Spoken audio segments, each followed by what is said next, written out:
pour prendre un événement plus récent dont nous reparlerons peut-être, la crise des Gilets jaunes, bon, je pense qu'il est évident pour tout le monde que c'est à la fois un effet d'accélération du rythme de la politique, d'accélération de l'histoire, et en même temps que c'est quelque chose qui vient de loin, qui a certes été peut-être déclenché par des maladresses du gouvernement actuel, mais ça vient de bien plus loin.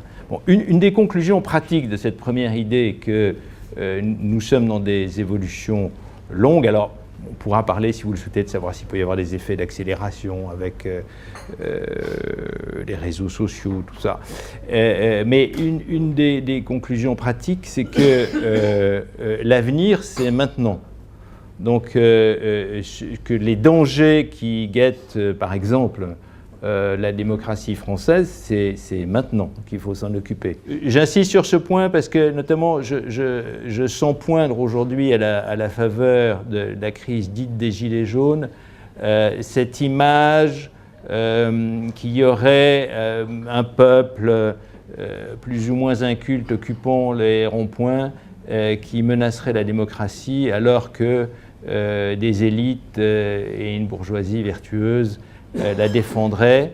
Je pense que ce schéma, avec les lunettes de l'histoire, en tout cas, ce n'est pas celui qu'on retrouve dans l'histoire.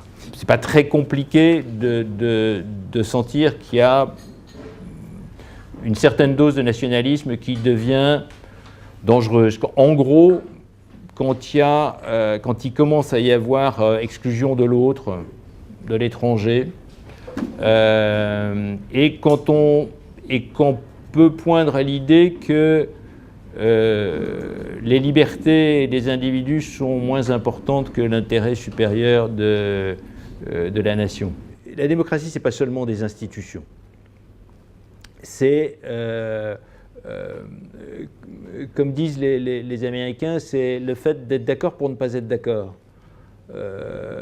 C'est d'être d'accord pour continuer à jouer ce jeu où un jour c'est toi, un jour c'est moi qui gouverne, et entre-temps on se respecte à peu près, on respecte un certain nombre de règles non écrites. Dans tous les pays où ça a mal tourné dans l'entre-deux-guerres, dans quasiment tous,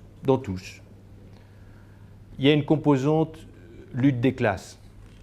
Et c'est en ce sens que je retrouve, si je puis dire, peut-être votre idée que dans la politique, il y a toujours un clivage gauche-droite qu'on ne peut pas évacuer comme ça. Les inégalités de la lutte des classes, ça existe.